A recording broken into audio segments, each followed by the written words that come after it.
Hi everyone, amines पढ़ रहे थे हम लोग और इसमें केमिकल रिएक्शंस देख रहे थे। लास्ट लेक्चर में ऑक्सीडेशन ऑफ अमीन्स कंप्लीट करा था हमने और देख रहे थे कि जो ये तीन टाइप के अमीन्स थे, तीनों का ऑक्सीडेशन अलग अलग हो रहा था और ऑक्सीडेशन प्रोडक्ट जो है वह डिपेंड कर रहा था नेचर ऑफ ऑक्सीडाइजिंग एजेंट पर भी। और भी कुछ रिएक्शंस बचे हुए हैं, उन रिएक्शंस को ज़रा लेकर के चले हम लोग। तो नेक्स्ट है reaction with carbonyl chloride. Reaction with carbonyl chloride. Carbonyl chloride को ही हम लोग फॉस्जीन बोलते हैं, कॉमर्शियल नेम है उसका। अब इसमें भी प्राइमरी और सेकेंडरी एमीन्स जो है अलग अलग प्रोडक्ट देते हैं।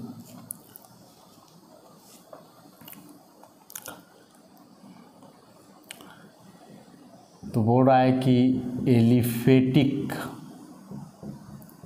1 degree and 2 degree amines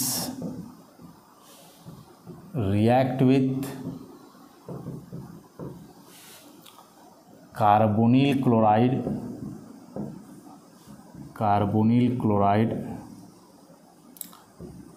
to give di and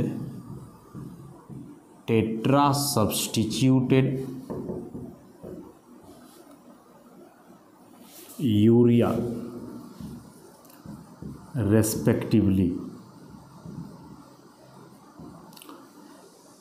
1 degree amine है तो डाई सब्सटीट्यूटेड यूरिया बनाएगा, 2 डिग्री एमीन है तो टेट्रा सब्सटीट्यूटेड यूरिया का फॉर्मेशन करेगा। रिएक्शन आसान सा है, जैसे 1 डिग्री एमीन लिया हमने, फॉस्जीन मतलब ऐसा Cl double bond OCl। This is carbonyl chloride या फॉस्जीन। 1 मोल इधर एमीन का और लिया जाए, तो यहाँ से HCl बाहर, यहाँ से HCl बाहर। तो ही R NH double bond O NHR। Urea का फॉर्मूला लोग जानते हैं, C डबल बॉन्ड O में इधर भी NH2 होता है, इधर भी NH2 होता है, तो वह कहलाता है यूरिया। अब चूंकि उस हाइड्रोजन को रिप्लेस करके अल्काइल आया है, that's why it is called dialkyl urea. Dialkyl urea अब बाहर हो जाएगा यहाँ से 2 मोल HCl ऐसा।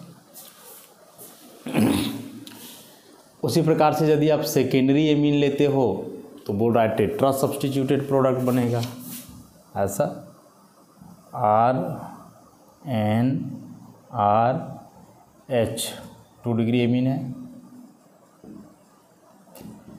Plus Cl C double bond OCl NRR। यहाँ से HCl बाहर, यहाँ से भी HCl बाहर, तो ये हो जाएगा C double bond O NRR plus 2 HCl। This is tetra alkyl urea. सारे ग्रुप्स यहाँ से है, मतलब नाइट्रोजन से जुड़े हुए जो सारे हाइड्रोजन्स थे वे रिप्लेस हो गए और चारों हाइड्रोजन हट करके वहाँ क्या आ गया, 4 अल्काइल ग्रुप आ गया।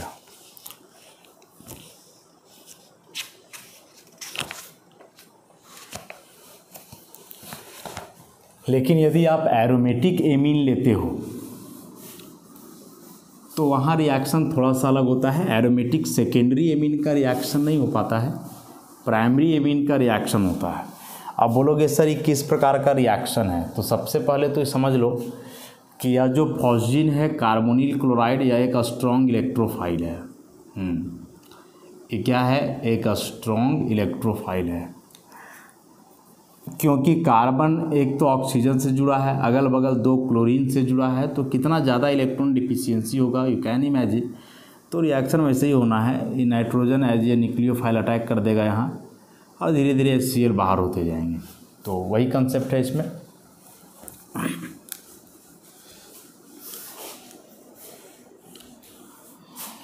एरोमेटिक प्राइमरी एमीन लेने से प्रोडक्ट डिफरेंट है। क्या प्रोडक्ट बनता है देखते हैं इसको हम लोग। यदि आप एरोमेटिक प्राइमरी एमीन लेते हो मतलब कि एनिलीन, दिस इज एनिलीन, और इसका रिएक्शन करवाते हो कार्बोनिल क्लोराइड से मतलब फॉस्जीन से, तो रिएक्शन इस बार कुछ ऐसा होता है और प्रोडक्ट क्या बनेगा, प्रोडक्ट बनेगा N double bond C double bond O, this is phenyl isocyanate. इस फिनाइल आइसोसाइनेट का हाइड्रोलाइसिस करके हम लोग एमीन वगैरह भी बना सकते हैं। ऐसे रिएक्शंस पीछे हमने ऑब्जर्व करा है, जिसमें आइसोसाइनेट का हाइड्रोलाइसिस से क्या मिलता है, प्राइमरी एमीन का फॉर्मेशन होता है।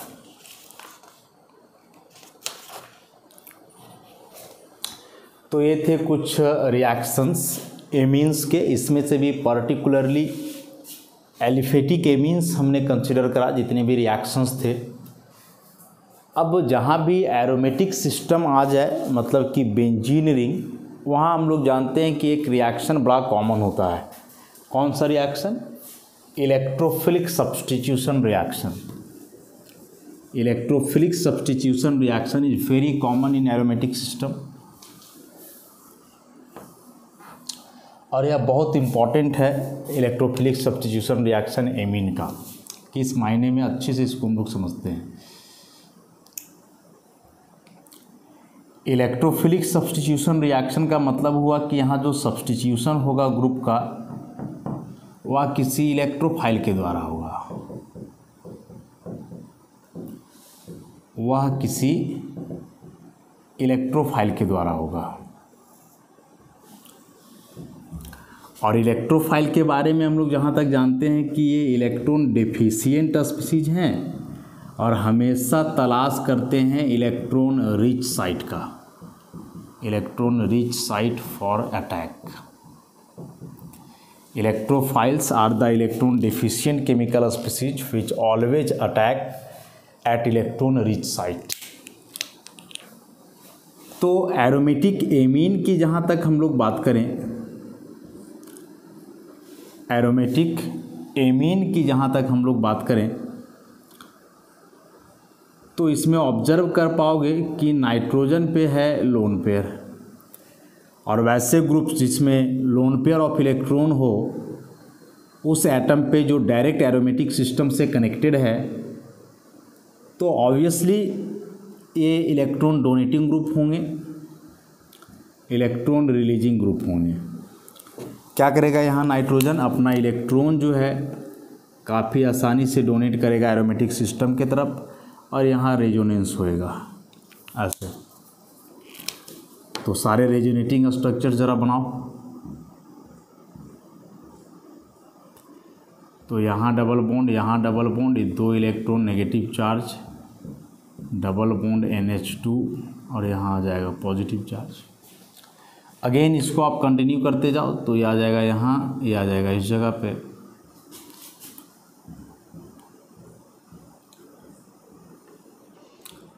तो ई दोनों जगह पे आ जाएगा डबल बॉन्ड, यहाँ डबल बॉन्ड NH2,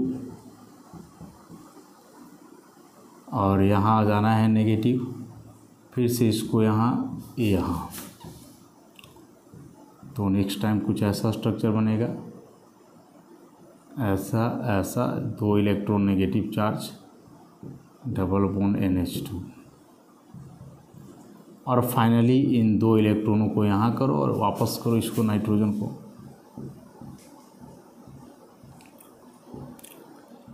तो यह सिस्टम ऐसा बन जाएगा वापस पहले के जैसा।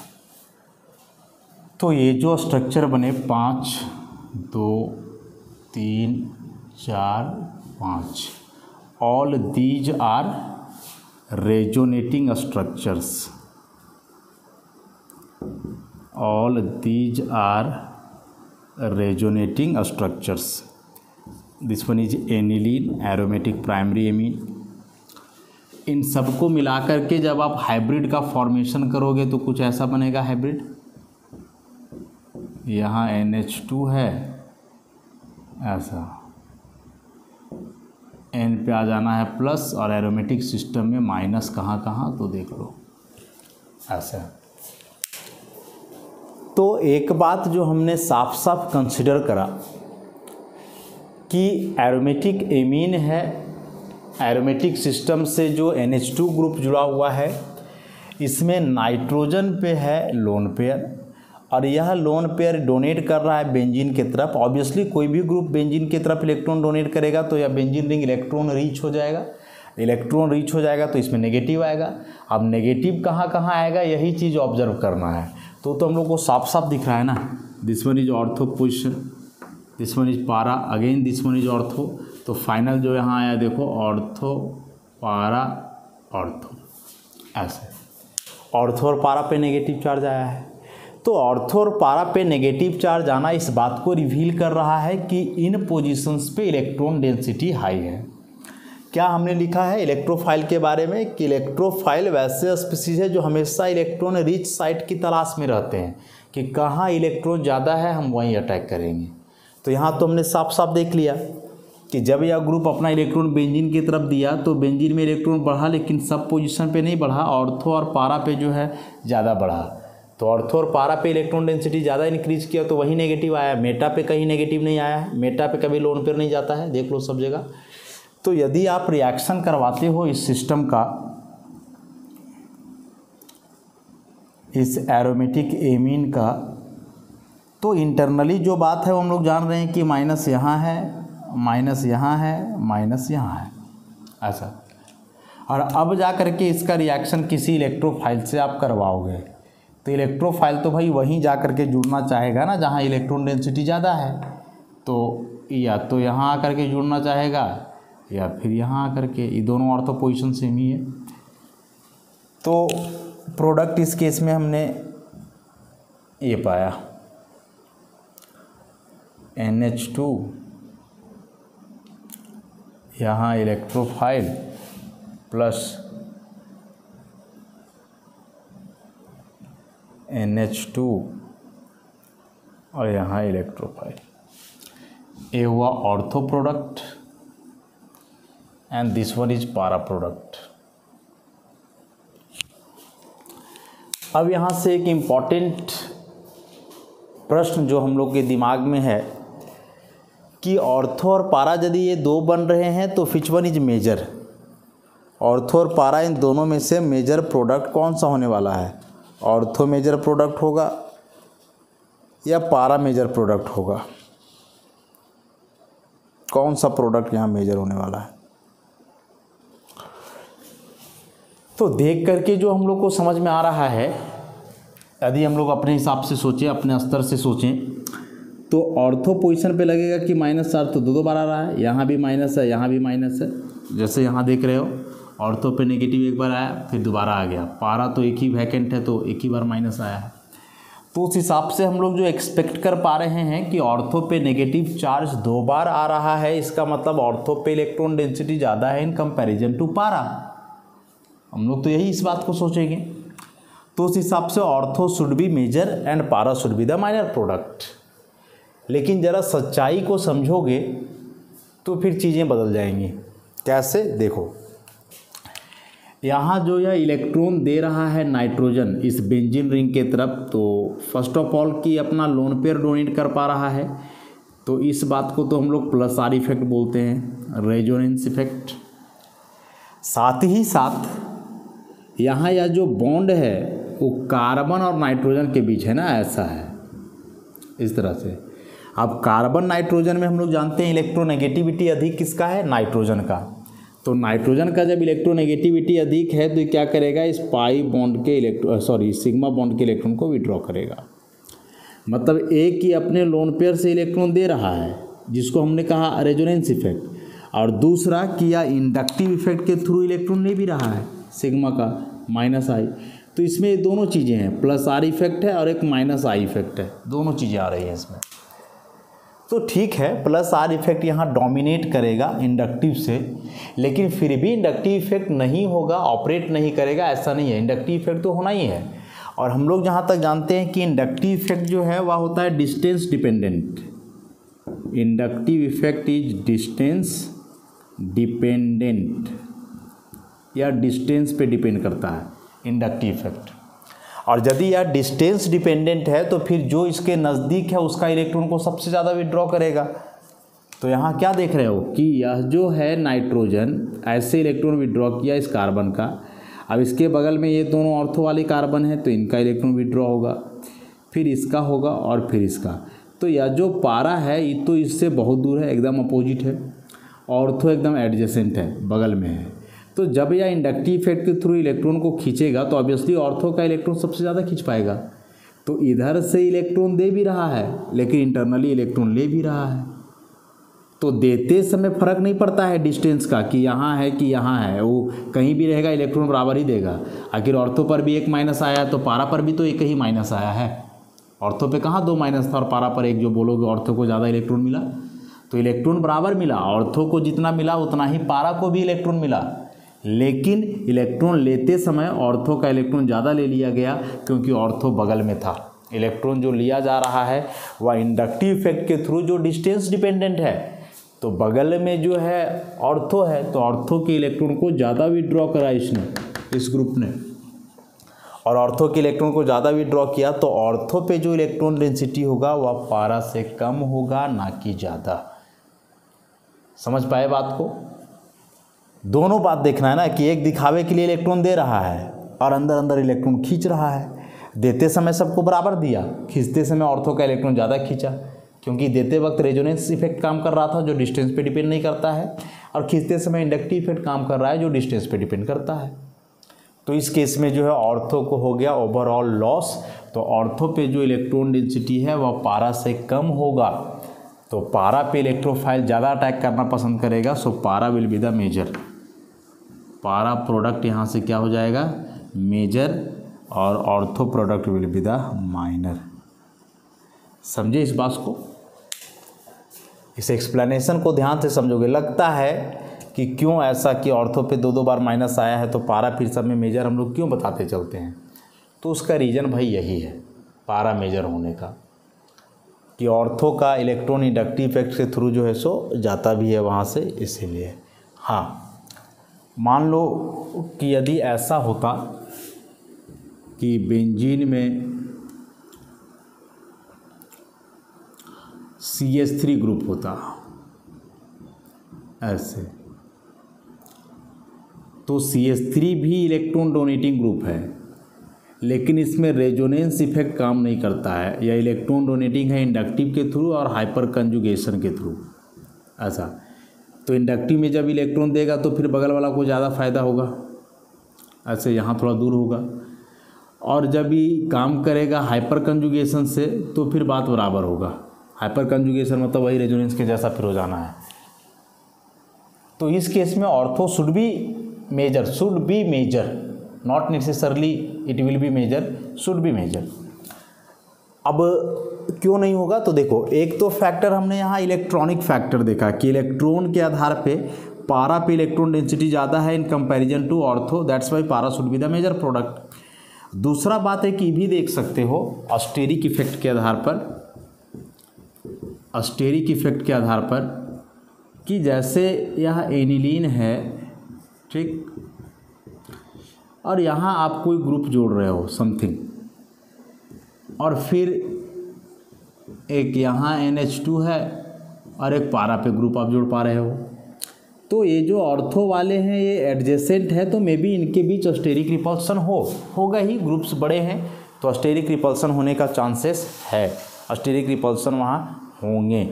लेकिन यदि वही ग्रुप पारा पे है ऐसे, तो पारा पे है मतलब कि एकदम अपोजिट है, अस्टेरिक रिपल्सन वाला यहाँ बात है नहीं, एकदम जीरो रिपल्सन होगा, और यहाँ स्टेरिक रिपल्सन जो है सो ज़्यादा होगा। तो एक तो यहाँ इलेक्ट्रॉन डेंसिटी भी कम है, ऊपर से स्टेरिक रिपल्सन है, तो इन दोनों वजह से यह प्रोडक्ट कम बनने वाला है और ये ज़्यादा। तो जो कहानी यहाँ हम सुना रहे थे कि ऑर्थो शुड बी मेजर, तो मेजर हो सकता है, लेकिन यदि कोई बहुत बड़ा ग्रुप है तो फिर अस्टेरिक फैक्टर काम करेगा और ऑर्थो इस केस में माइनर भी हो सकता है। तो हमेशा प्रोडक्ट का नेचर कि प्रोडक्ट ज़्यादा बनेगा कम बनेगा, मेजर कौन होगा माइनर कौन होगा, तो इसके लिए हमेशा आप जो है ये दोनों फैक्टर को कंसीडर करोगे, electronic factor as well as steric factor, और इन दोनों के आधार पे आप कंपैरिजन करोगे कि which one is the major and which one is the minor. तो एनिलीन का कहानी समझे। अब देखो अभी तक ऑर्गेनिक में 11th से लेकर के 12th तक जो हमने पढ़ा उसमें इलेक्ट्रोफिलिक सब्स्टिट्यूशन रिएक्शन किसके किसके बारे में पढ़ा। इलेक्ट्रोफिलिक सब्स्टिट्यूशन रिएक्शन जो है कौन कौन से सिस्टम के बारे में हमने पढ़ा, एक नज़र ज़रा उस पर डाल लेते हैं। कंपैरिजन बहुत इंपॉर्टेंट है, एग्जाम में आता है। तो फर्स्टली तो हमने स्टार्ट किया था बेंजीन से, ठीक, फिर हमने पहुंचा हेलोबेंजीन में, ठीक, फिर हमने पढ़ा फिनॉल को, अगेन हमने पढ़ लिया ईथर को भी, फिर हमने पढ़ा अल्डिहाइड कीटोन को, aldehyde ketone carbonyl compound, carboxylic acid पढ़ा हमने। तो एक ही बात है, डबल बॉन्ड होगा OH, और लास्टली अभी हमने पढ़ा एमीन को। तो यदि कंपेयर करने बोले कि इन सबों का जो रेट है इलेक्ट्रोफिलिक सब्स्टिट्यूशन रिएक्शन में वह क्या है, इन सबों में सबसे अधिक रिएक्टिव कौन होगा इलेक्ट्रोफिलिक सब्स्टिट्यूशन में, या सबसे कम रिएक्टिव कौन होगा। तो इसके लिए तो सबसे पहले ग्रुप का नेचर आप पहचानो। हाँ, ग्रुप का नेचर पहचानो किस आधार पे कि इलेक्ट्रॉन रिलीजिंग ग्रुप है या इलेक्ट्रॉन विथड्रॉइंग ग्रुप है, इस आधार पे। तो एक बात जो हम लोग जानते हैं कि बेंजीन रिंग से जो एटम डायरेक्ट जुड़ा हुआ है, यदि उस एटम पे इलेक्ट्रॉन पेयर है तो उसको हम लोग इलेक्ट्रॉन डोनेटिंग ग्रुप बोलते हैं। यहाँ ऑक्सीजन पे लोन पेयर है तो भी electron donating, again electron donating, लेकिन यहाँ एक कार्बन से जुड़ा हुआ है, कार्बन पे कोई इलेक्ट्रॉन पेयर नहीं है, और साथ ही साथ ये मल्टीपल बॉन्ड वाले ग्रुप हैं। तो मल्टीपल बॉन्ड वाले जो ग्रुप होते हैं ये इलेक्ट्रॉन विथड्रॉइंग होते हैं, तो ये इलेक्ट्रॉन विथड्रॉइंग ग्रुप है। और अगेन नाइट्रोजन पे यहाँ इलेक्ट्रॉन पेयर है तो this one is electron donating group. तो यहाँ तक में इस निर्णय पे तो हम लोग आसानी से पहुँच सकते हैं कि यदि ये दोनों इलेक्ट्रॉन विथड्रॉइंग ग्रुप है मतलब ये बेंजीन के इलेक्ट्रॉन को लेगा, विथड्रॉ करेगा, तो बेंजीन में या इलेक्ट्रॉन डेफिशिएंट साइट क्रिएट करेगा, और बेंजीन खुद इलेक्ट्रॉन डेफिशिएंट हो जाएगा तो इलेक्ट्रोफाइल को कैसे जोड़ पाएगा, नहीं जोड़ पाएगा। तो उस हिसाब से इन दोनों का जो रिएक्टिविटी है वह कम होगा इन सबों से। मतलब इसमें यदि हम लोग कुछ मान लें 1, इसको कर दें 2, इसको कर दें 3, दिस वन इज 4, 5, 6 और ये हो गया 7। तो अभी तक जो हम लोग पहुँचे निर्णय पे उस हिसाब से 5 और 6 विल बी लिस्ट रिएक्टिव, ये दोनों सबसे कम रिएक्टिव होंगे। कंपेरेबल रिएक्टिविटी होगा दोनों का, बहुत ज़्यादा अंतर नहीं होगा। इन दोनों में क्या होगा उसको तो फिर हम लोग देख ही लेंगे, लेकिन फिलहाल कि इन सब में सबसे कम रिएक्टिव कौन होने वाला है, तो या इलेक्ट्रॉन विथड्रॉइंग ग्रुप वाला जो ग्रुप है सो। इवन कि ये बेंजीन से भी कम रिएक्टिव होंगे। बेंजीन में तो कोई ग्रुप नहीं है, ना लेने वाला है ना देने वाला है, तो ये आसानी से काम कर सकता है, तो वे दोनों इससे भी कम रिएक्टिव। अब बाकी आ जाओ इस सब में। क्लोरीन पे लोन पेयर है, इलेक्ट्रॉन देगा तो प्लस R इफेक्ट काम करेगा, और इंडक्टिव इफेक्ट के थ्रू इलेक्ट्रॉन लेगा, क्या कि क्लोरीन का इलेक्ट्रॉन नेगेटिविटी ज़्यादा है तो -I लगेगा। यहाँ भी लोन पेयर के थ्रू इलेक्ट्रॉन देगा तो +R, और ऑक्सीजन का इलेक्ट्रॉन नेगेटिविटी ज़्यादा है तो -I लगेगा। यहाँ भी वही चीज़ है, +R -I। उसी प्रकार से यहाँ +R लगेगा और -I भी लगेगा। अब इन दोनों में ज़्यादा कौन लगेगा, +R डोमिनेट करेगा या -I डोमिनेट करेगा, उसको ज़रा समझोगे। हम लोग जो बात जानते हैं कि यहाँ रेजोनेंस के थ्रू यदि यहाँ से इलेक्ट्रॉन डोनेट करता हो तो यहाँ आ जाएगा डबल बॉन्ड। डबल बॉन्ड तभी आएगा जब बेंजीन का जो यहाँ कार्बन है और क्लोरीन जो है ये दोनों के ऑर्बिटल आपस में ओवरलैप करें, और इस ऑर्बिटल के ओवरलैपिंग पे ही हम लोग जानते हैं कि बॉन्ड स्ट्रेंथ डिपेंड करता है, बॉन्ड का मजबूती। अब क्लोरीन है 3p ऑर्बिटल के साथ और कार्बन का यहाँ है 2p ऑर्बिटल। अब 3p और 2p ऑर्बिटल का तो साइज अलग अलग है, मतलब ऑर्बिटल का जो ओवरलैपिंग होगा वह इनइफेक्टिव हो जाएगा, तो यहाँ रेजोनेंस इफेक्ट उतना काम नहीं करेगा और डोमिनेट कर जाएगा कौन, -I। तो -I इफेक्ट यहाँ ज़्यादा होगा किससे, +R से। तो उस केस में फिर यह जो सिस्टम है बेंजीन से भी कम रिएक्टिव हो जाएगा, मतलब इसमें ओवरऑल क्लोरीन इलेक्ट्रॉन देने का नहीं बल्कि इलेक्ट्रॉन लेने का काम करेगा। हाँ, ओवरऑल इलेक्ट्रॉन लेने का काम करेगा। तो सबसे कम रिएक्टिव है 5 और 6 थे कंपेरेबल, इससे थोड़ा ज़्यादा रिएक्टिव हो जाएगा 2। ऐसा उसके बाद फिर आएगा ये 1। अब बच रहा है 3, 4 और लास्ट में जो 7 नंबर है वो, इनकी रिएक्टिविटी पे क्या असर होगा। तो यहाँ ऑक्सीजन है, यहाँ कार्बन है, दोनों के पास 2p ऑर्बिटल ही है, तो जब यह अपना इलेक्ट्रॉन देगा यहाँ तो बड़ा अच्छे से ओवरलैपिंग होगा, क्योंकि कार्बन का भी 2p है, ऑक्सीजन का भी 2p है, सेम साइज वाले ऑर्बिटल हैं, बेटर ओवरलैपिंग होगा। तो यहाँ जो है +R इफेक्ट डोमिनेट करेगा -I को, यहाँ भी +R डोमिनेट करेगा -I को, और यहाँ भी वही चीज़ है, नाइट्रोजन भी 2p के साथ है, यहाँ भी 2p है, तो सेम ऑर्बिटल्स हैं, तो यहाँ भी +R डोमिनेट करेगा -I को। मतलब ये ग्रुप ओवरऑल इलेक्ट्रॉन डोनेटिंग होंगे, नेचर दोनों है लेकिन ओवरऑल क्या होंगे, इलेक्ट्रॉन डोनेटिंग होंगे। रेजोनेंस इफेक्ट यहाँ इन्हांस करेगा, बढ़ेगा। अब इस सब के आधार पे यदि हम लोग देखना चाहें तो यहाँ ऑक्सीजन, वहाँ नाइट्रोजन, इलेक्ट्रॉन देने का लक्षण तो तीनों में सेम है, क्योंकि तीनों के पास 2p है, बेटर ओवरलैपिंग होगा तीनों में। लेकिन इंडक्टिव देखोगे तो सबसे ज़्यादा किस में होगा, तो नाइट्रोजन से तो ज़्यादा इंडक्टिव है ऑक्सीजन का, क्योंकि इलेक्ट्रोनेगेटिविटी ज़्यादा है, तो उस हिसाब से यह इलेक्ट्रॉन को ज़्यादा विड्रॉ करेगा बेंजीन से, तो रिएक्टिविटी को कम करेगा। अब यहाँ भी ऑक्सीजन है, यहाँ भी ऑक्सीजन है, तो इन दोनों में फिर कम कौन हो जाएगा, तो ऑब्वियसली फिनॉल, क्योंकि ऑक्सीजन के साथ यहाँ हाइड्रोजन है और यहाँ CH3 है, तो CH3 है तो इसमें +I इफेक्ट है ना, तो ये अपना इलेक्ट्रॉन देगा ऑक्सीजन की तरफ, तो इसके इलेक्ट्रोनेगेटिविटी को थोड़ा घटाएगा ये। तो 3 नंबर हो गया, इसके बाद उसके बाद हो जाएगा 4 नंबर, और सबसे ज़्यादा रिएक्टिव हो जाएगा उस 7 number. 7 number will be the most reactive.